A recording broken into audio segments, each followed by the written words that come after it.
And we're back with Going Corn episode I don't even know anymore. I mean, does it even matter at this point?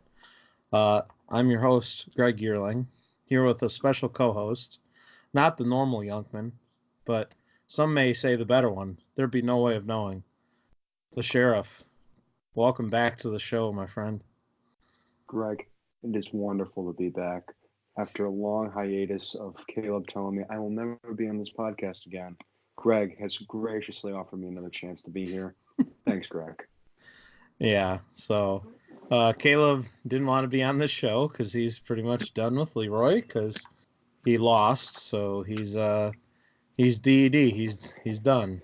So, but we got a lot going on in Indiana wiffle scene since last time we talked.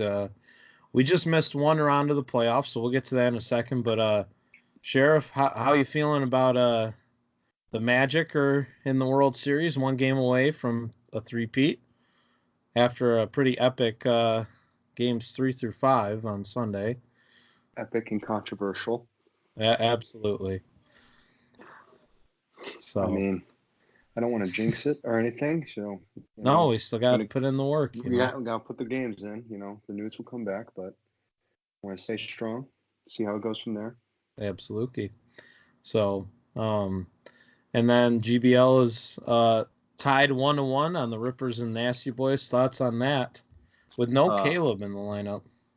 Hashtag let it rip ? So or stay nasty ? I don't know. I could be swayed either way. Whoever's going to bribe me the most. Will we see Sheriff out to Bridges after the conclusion of Orville? That is highly improbable. Oh, okay. Don't heard it here first. Confirmed out. So let's talk about the other podcast that just put out about Indiana goings on. The Zoo. The Wiffle Now Zoo. I love the introduction. It had a nice jazzy beat to it, Got you going. Carl's just doing it for the fans. Doing it for the people. Any surprises? Any people that were not on there or people that were on there that you caught? I didn't know half the panel besides you and Al. Those other guys. Well, I mean, yeah, Matt. Half the panel, yeah. Who is is it Matt Smith or something?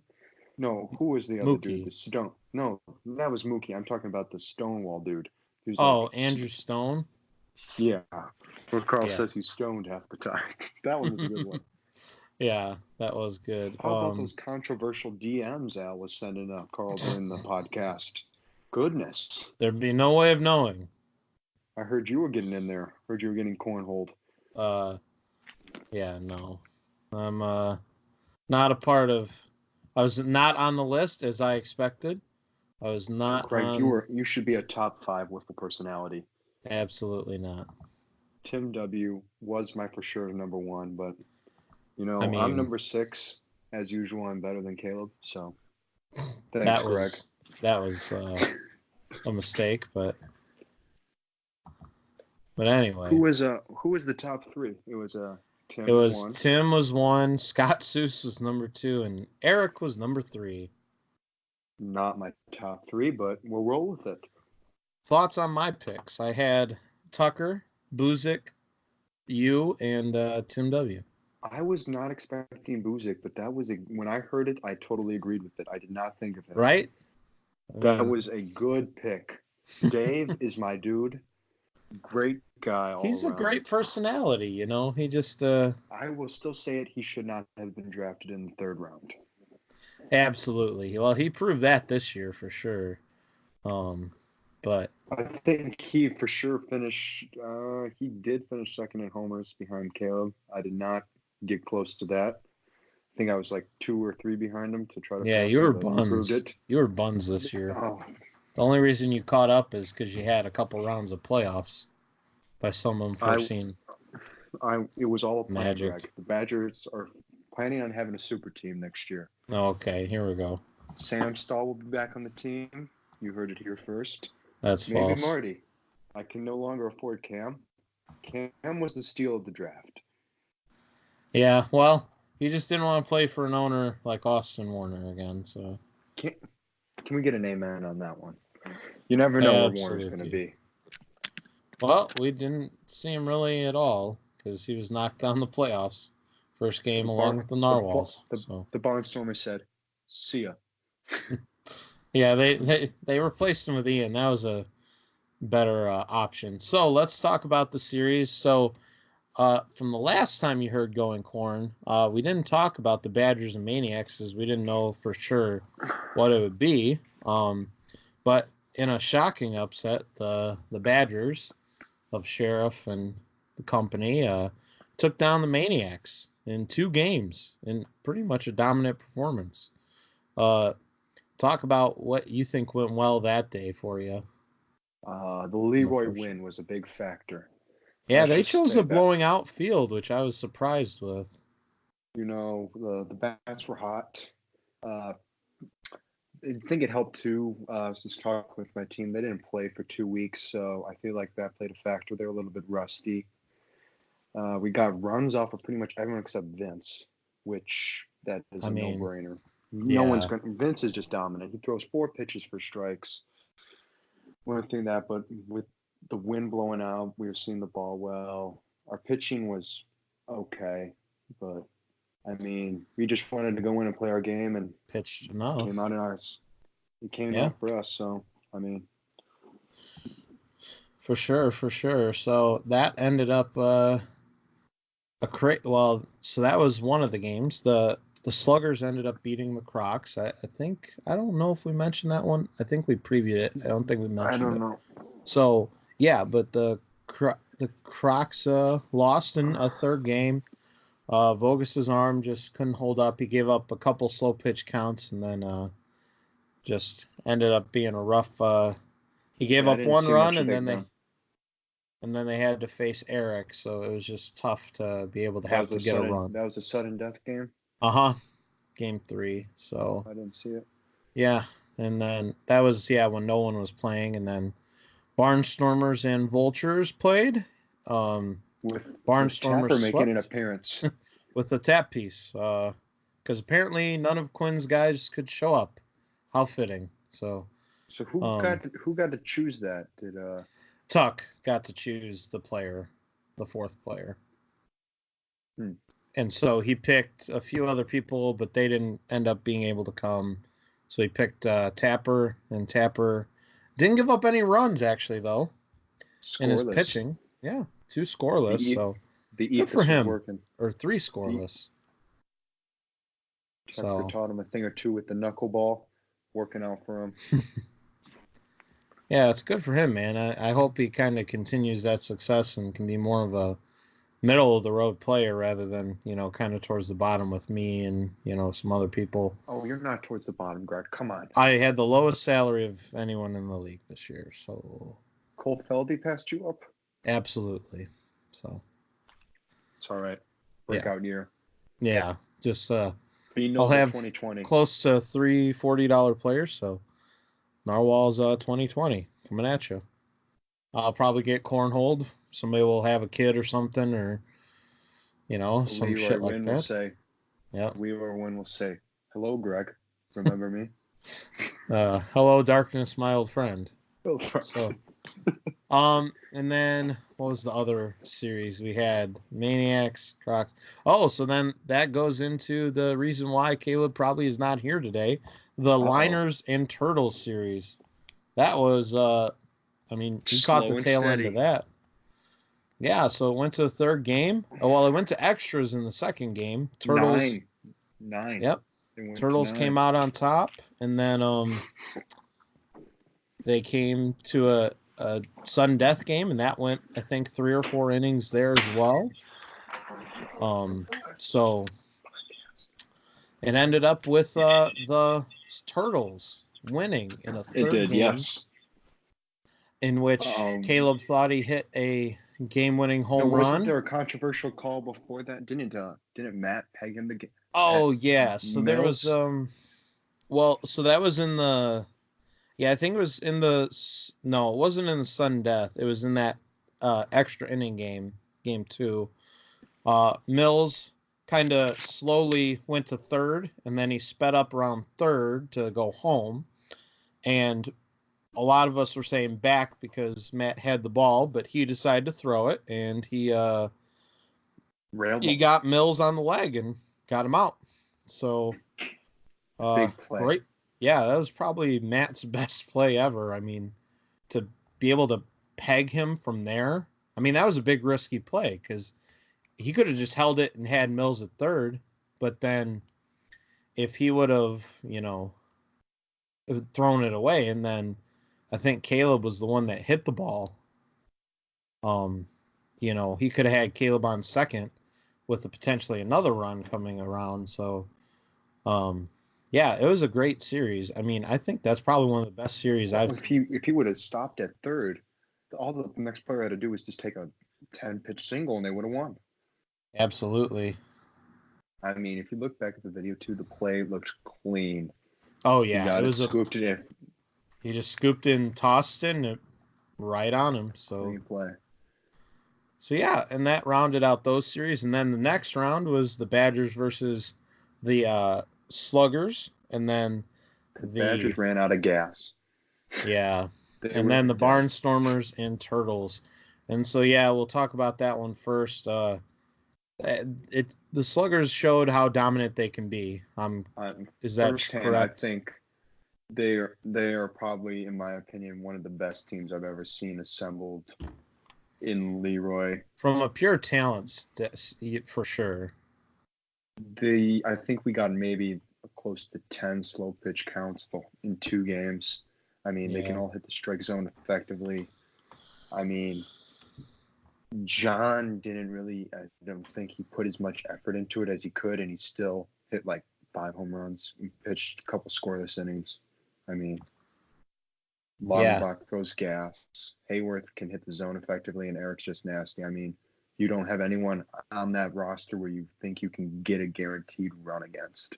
I mean, that's scary going to a championship game. Yeah, for sure. I mean, that's tough to be able to have to think about that lineup and what they've been doing. And, I mean, they kind of put it all together. I mean, the Crocs, they looked vulnerable. And I said kind of that, it'd be hard.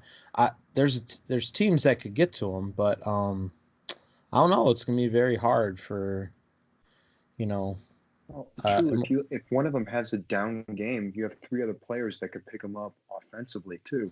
I mean, you've got John and Colin, 2 big bats. Eric will get on base effectively and push it, and Hayworth will slap it around and run the bases. So we'll get to that in a little bit here because we're gonna talk about, we're gonna preview the World Series. So let's get to the other series though, is Barnstormers and Turtles. Turtles scrapped out to a 3rd game again, but then the ever famous Matt Dykstra's arm fell off once and for all. To Mr. Gagliardi. Yeah, gave up a walk-off home run to Kyle Gagliardi and sent the Stormers to the ship. So congratulations to those 2 teams for making it out. And, it should be a great series. So we're going to start previewing that. Any other thoughts on those 2 series? I don't know if you saw... Well, you didn't really get the chance to see the other series, but... No. Our series was pretty much just trying to stay alive, But I heard a lot of let's goes from the Barnstormers, though, so maybe their series was good? Question mark? Yeah, I was over there, and I thought it was a really good series. There was a lot of... whatchamacallit? A lot of back and forth. But it ended up going. What happened the second game? The second game they lost, right? The Barnstormers. Yeah. Feldy kind of, and that'll be something we can talk about too. Is Feldy's arm? He gave up a few of their runs, and he gave up the lead, and that's kind of what happened. He was reserving himself Sunday. He said he was trying to reserve himself for that series. Maybe it didn't help him, but yeah. Well, don't want to throw it off too much, but yeah. But so Barnstormers prevail. I think probably the better team won there. Turtles had a great season at the end. They made some trades. Brian Travis and Alec were good for them down the stretch. Shane did well. He closed out the second game and won that game for him. So yeah, it just came down to when you're not the home team and you can't score any runs. I mean, just makes it tough. So yeah, we're gonna preview the ship. So what we're gonna do here is we're gonna kind of talk about each team and kind of how they match up. So we'll do like a 1 versus 1, 2 versus 2 kind of thing, and talk about, kind of what each team needs to do. And then after that, we'll go into our prediction for what we think the World Series will be. So let's start off by looking at the number ones in these series. Jared, you want to talk about the number ones? Who do we got for both teams? What are we looking at? Eric Detmar for the Sluggers, and have they been putting Feldy in the one spot? Nope, Or has it been Kyle? Kyle Gagliardi. Already. Ooh. So Eric thoughts on that Detmar. matchup? I think Eric Detmar has this one in a landslide. He can throw. He's got a fastball, slurve kind of, and a curveball. And what does Gags throw? Fastball. Yeah, pretty much mostly fastball. I think he mixes in another pitch, like a little slider or cutter or something. I really haven't seen him pitch like straight on in a while. So, but I mean, he Gags can has throw. been playing out of his mind this year, and Eric is like in Absolutely. his. What is this? Eric's second year in the championship, back In to a row. back. Well, He's got a he's lot of been in it. experience. Well, actually, he's been in it 4 years in a row. Two Two with the Bombers. Bombers, and then the Sluggers. Both years So own this the is his Sluggers. 4th year in a row in it. Okay. Yeah. So Eric's coming off a lot of experience. Yeah, for sure. In the championship with Gags being hot this summer. I mean, Gags, I think, in my opinion, is more of a power hitter than Eric comparatively. But with Eric, I think Eric slights him out in pitching and Gags slights him out hitting. So, I mean, I put an advantage to the Sluggers right now. Well, we're looking at just the one, so you give it probably to Eric. Yeah, is that what you're saying? Eric. Okay. Mm-hmm. What's your thoughts? I kind of have to agree. Gags has done a lot in Leroy this year. He has hit very well, and I'd have to say, yeah, that would be the edge to Gags. But I think overall, if you're looking at fielding, base running, and pitching, I mean, Eric's going to throw 5 different pitches. He throws a curveball, changeup, slider, riser, fastball. So that's going to be tough to really get anything off of him, and then you're looking at an uphill battle there. So I think, I would give the edge to Eric. I don't think it's quite, it's a good gap, but I don't think it's a landslide like you said earlier. But no, I kind of give the edge, to Eric as well. So number 2s, if I'm remembering this correct, would be James Hayworth and then Andrew Feldy.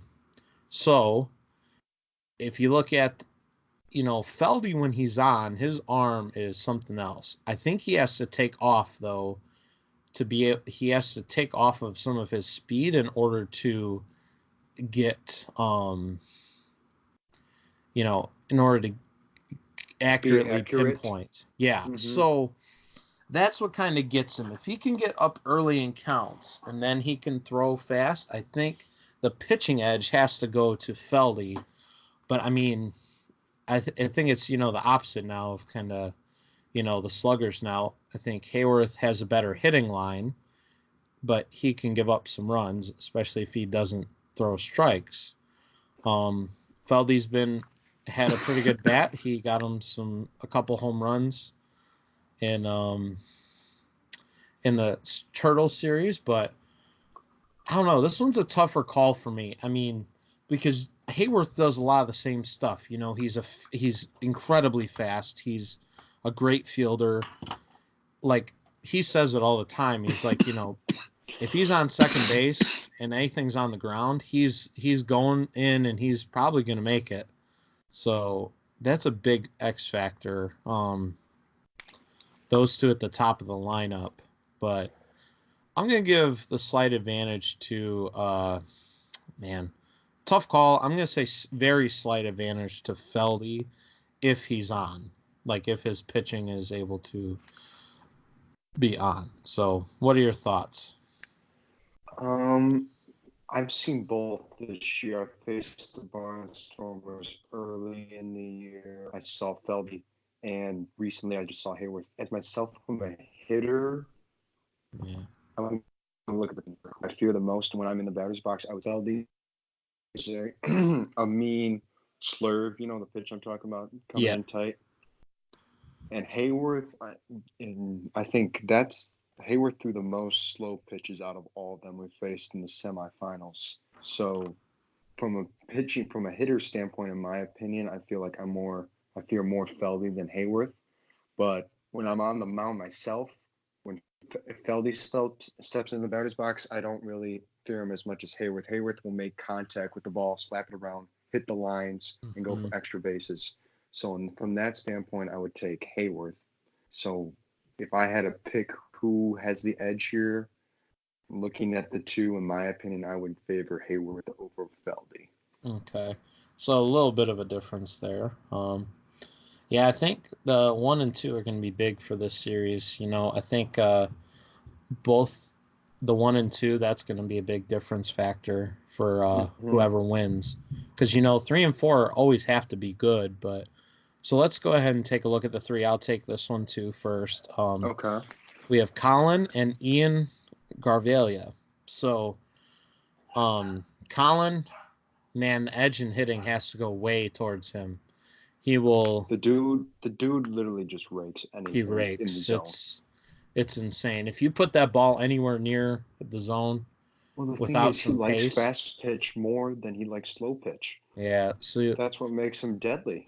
Yeah, because when he gets to those slow pitch, sometimes he tends to overswing, and I think he will ground over on it. So I mean, that might be a thing Tuck can consider for that. But I mean, in pitching, he hums the ball in there. But is it accurate, though? And he only throws a fastball. So, and then Ian, he throws a pretty good cutter, a pretty good slide piece, and he throws really hard as well. Yeah. I've never played against Ian, so I wouldn't. You can only throw a fastball there. But hitting there, he raked off me and hitting there. So, I mean, the kid can play. Yeah, he's a good hitter too. We'll just see if he's able to, be able to get some hits off of that fast pitch stuff. He just came out of high school, just seeing a lot of fast pitch stuff, but is he capable of that still? Or, and he came off GBL. He hit pretty well in GBL towards the end of the year. He was rookie of the year, but we'll see how he can do. You know what? Man, this is so hard because I would say Colin has a huge advantage in the hitting department over him, just because I haven't seen Ian do it consistently. I've seen Colin now for 3 years hit lights out. I mean, this dude rakes. So, I mean, I'm gonna have to say Colin again for the Sluggers. I'm gonna have to give that edge to him. So I'd say that. So what are your thoughts on Ian and Colin? As I said earlier, I never really have taken the time to watch Ian play. I've played against him once in GBL. He hit a couple home runs off of me, but I don't really pitch there. So yeah. And I mean, I faced Colin multiple times, and every time I face him, he's lit us up for astronomical amounts of home runs. I mean, in the championship in 2017, I think he hit us 5 fast pitch home runs off my team. I mean, if he's in the batter's box, I don't want to be facing him. So there's not much I can discuss here. I'm going to 9 times out of 10 take Colin over the edge over Ian just because I haven't really taken the time to watch Ian. So I think maybe if I'd taken the time, watch what he pitches and how he hits, I think it might have been different. But from where I stand right now, I can only give it to Colin. I kind of agree there. So give us the number 4s then. Round it off there, Sheriff. We have John Gibson, the man himself. That's insane. You don't know if he's in until you actually see him there. He's like a Galaha. And you have Tuck, the knuckleballer himself. Yeah. I mean, you have 2 different styles of players right here. You have John, who's carefree. just out trying to have a good time. You can't really rope him in. Even Eric said, I can't control John. So, and then you have Tucker, he's like the team dad. I mean, I love the best team picture in Leroy is the Barnstormers. He got them perfectly aligned on a bench, Yep. smiles all, ready for pictures. It was like picture day when I was a little kid. Love it. But, I mean, John, animal at the plate. When we were facing the semifinals, his pitching was not on, but he was semi-consistently hitting the board. I faced Tucker twice this year. He's the knuckleball. He doesn't really put much velo on it, but that knuckles very much. And he did hit 2 or 1 home run on us with the wind blowing in. So he's got a bat, but with considering force, if you have John Gibson as your fourth, I mean, I'm going to have to take John just from the steer standpoint of statistics, and it's John as your fourth. So Yeah. Yeah, I mean, that's hard to disagree with, but I think I am going to take a little bit of an upset take here, and I'm going to say Tuck has the edge in this series. Now, if you're talking overall, obviously John Gibson is up there. I'm taking overall here. Yeah, I mean, I'm talking like history and all that stuff. You're obviously going to pick John Gibson, right? Mm-hmm. He's up there in the Caleb stratosphere in terms of talent and what he does. Now, I saw him against the Crocs, and as you just said earlier, he has not pitched consistently well. He gave up. He's not pitching his normal pitches. He's like fiddling around with different pitches. I don't know why. Well, yeah, he's throwing. I've seen his riser and his fastball are the two main pitches he's running in, and for me, I mean, Tuck. Yeah, that's the thing. People are like, oh, the knuckleball. Tuck is slow and he's easy to hit, but I mean, you've seen it before. It's not deadly. The easiest to hit. Yeah, because it moves very well. Yeah. And so, I mean, that's the thing. I think right now, I'm going to say edge is Tuck. And the thing is, with Tuck, he's a championship player. With the Gas House Gorillas, he's won many championships. He's won in his, baseball career. Not so much at Chicago State, but he's the Cougars. Go Cougars. Along with Jay Rat. But I think I'm just gonna have to say right now I'm gonna go with Tuck. I mean, that's my guy too. So I mean, no disrespect, John, but he's not gonna listen to this, so fuck it. Who cares? So so thoughts on the series? Let's hear it. Let's get those predictions. So Jared, what are you thinking? I faced the Barnstormers early in the year, but that was with the wind blowing in. And I just recently faced the Sluggers in the semifinals, and they were pretty hot. So I cannot really base it off of what I faced earlier in the year. But as what I saw with the Sluggers semifinals, I'm saying this game goes in 3. We're going 3 games, Greg. The 3rd inning, Sluggers went on a walk-off. All right. Well, they can't win on a walk-off if that is the scenario, because the Barnstormers are a higher. They're going to get a run. Well, okay. I see what you're saying. You know what I mean. Yes, I know what you mean, but yeah, it can't be a walk-off technically. But so what do you got, Greg? You know what? I'm going to stick with the team that I have had at the preseason, the midseason, number 1. And I've just been believing in this team the whole year. And I'm going to say Barnstormers in 3. Okay. I think they do get a walk-off in that 3rd game. I think they can get... What inning? We're going to be specific here. What inning? Whatever inning Hayworth pitches in the 3rd game. I think they're going to be able to get a run or get him to a slow pitch. And I think either Tuck or Gags is going to come up and help out win the game for him. So I'm calling Tuck. I'm saying Tuck for you. Yeah, that's kind of what I was thinking. So Greg's got Barnstormers in 3rd, whatever inning Hayworth is pitching in, and Tuck hits the home run. That's what Greg's going with. Yep, absolutely. Okay. So, and I'm gonna call Colin hits for me. Colin hits okay, it's a go-ahead home run in the third inning. Yeah, that's not a bad call at all. He's done that plenty of times He's throughout done the it to year. me this year. So. Yep. So yeah, so there's our predictions for the game. So let's get to the question bag to round off this show. Here we go. A little short show, not a whole lot to talk about, but was George, also known as Matt Dykstra, asks, was Caleb and I's series the craziest in Leroy history? I mean, I was only there since 2016, but I'd have to say yes. I mean, I would say it's the most competitive series. Was it the longest series? I think there was one longer.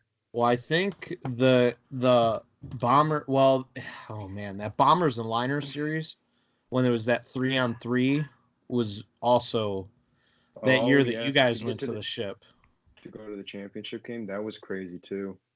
Yeah, that was the extra inning in the second game, and then it went to a third game, and it went to I think 5 innings or something, and that was Caleb, John, and Austin versus Brett, Eric, and Colin. So, good old days when you're kind of a controversial thing, yeah. But Caleb will always say till the day he dies that was a rig. And anyway, Neil was available and he wasn't going to come out. No, they just played it on a day that Neil was not available.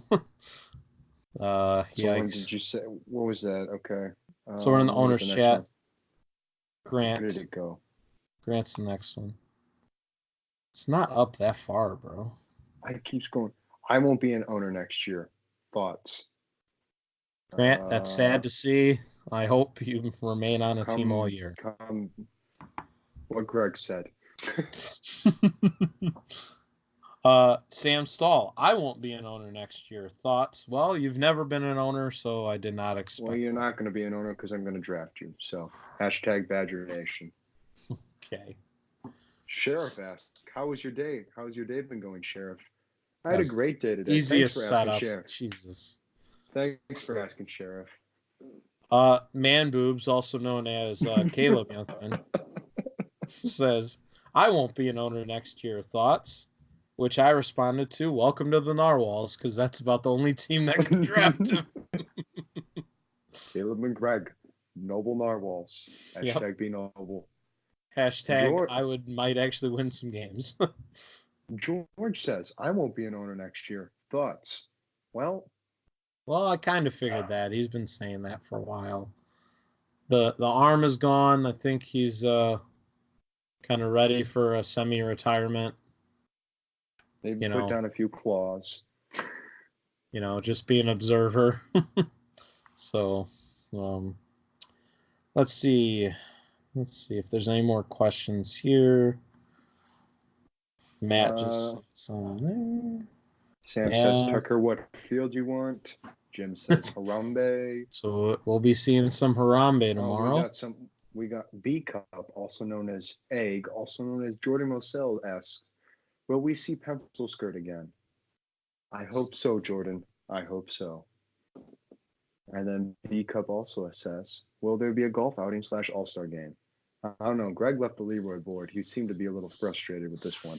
Well, I got hit with the good old SpongeBob meme, so I was just done. So I tried to ask a question, I tried to get it going, and then your brother just hit me with the SpongeBob, so frick him.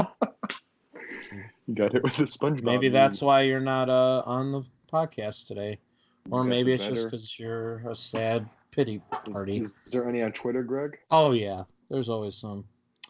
Wiffle Now asks, who was cornholed the most in the Indiana rankings? If your answer isn't Greg Yearling, then I don't know what you're thinking.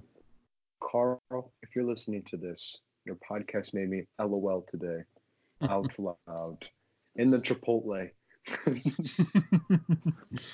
Oh, goodness. When am I going to get some controversial DMs from you, Carl?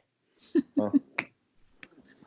But no, my answer is Greg Yearling. Al Friedman is a close second. All right. Ian Garvalia asks, who has the most momentum going into the ship? Um, Ooh.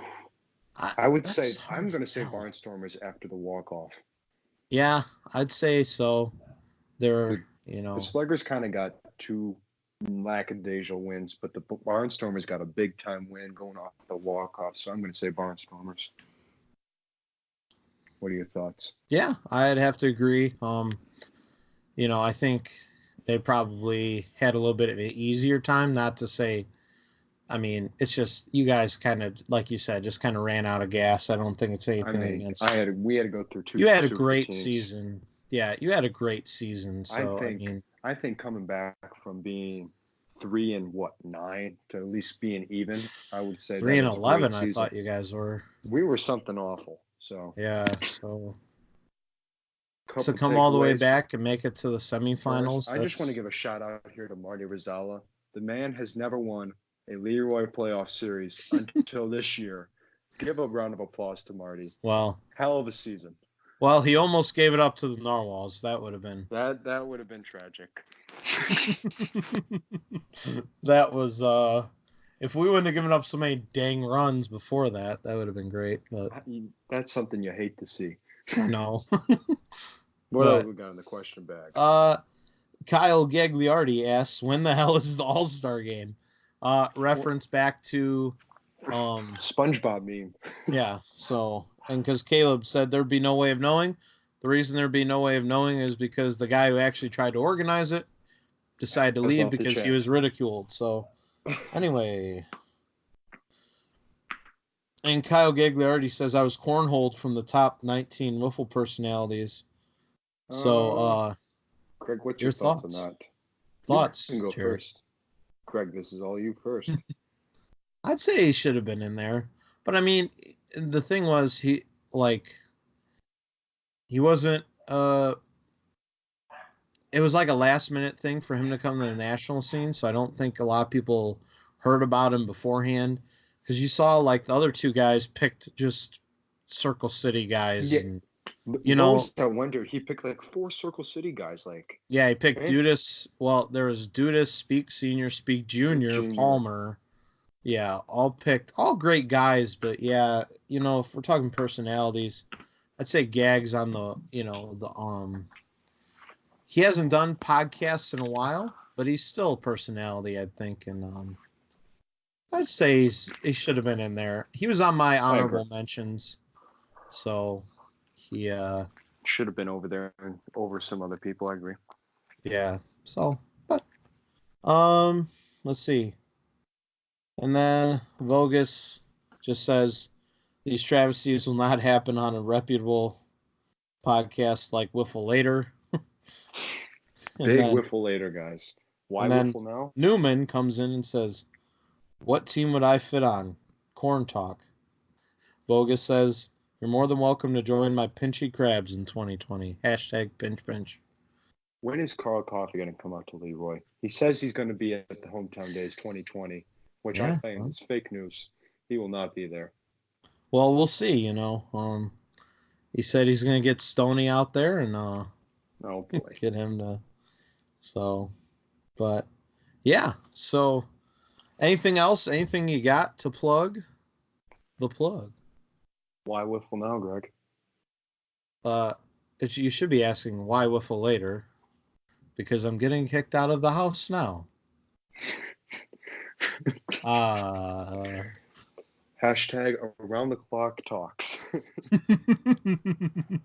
No, but we should get a hashtag trending. Pack Magic Park. Come out and support the Magic. Going for a 3P. And right after that, you can go back to GBL and watch the World Series there. So just a bunch of championships going on. We'll rent a party bus. It'll all be fun. Hopefully you can see some champagne flowing there might be possibly 2 teams. I don't think it's likely in GBL that there's a clean sweep of the next 3 games for any team, but it's possible. But I think that series is going to be probably one of the better series in all of. I think we've got some great series going on in Indiana, even with Circle City had some the two teams that were in the championship, the 8 Balls and the Yackers, I believe. So yes, I believe that you're correct. 8 Balls won it all, so they're the first Who's team in to the ever win. championship game for Indianapolis Wiffle Ball? Don't know. Jack Fine is not gone back to going corn, so there'd be no way of knowing. Next time I'm going corn, I will be bringing Jack Fine with me. There'd be no way of knowing. So, all right. Well, I don't think there's anything else. Good show. Thanks for joining us, Sheriff. Filling in for your brother. And we'll see you for our Going Corn Awards for the second year. We want to get those going so we don't have another run of Caleb. If you have any suggestions for those awards, what you want to see, hit up at Going Corn LWA on Twitter or reach out to me. Cheap plug, look for a Stop with Sheriff podcast coming out in 2020. That's false. That will never happen. Taking applications for co-hosts now. Slide into the Badgers DMs. False. Until later. Anyway. And this has been Going Corn. See ya.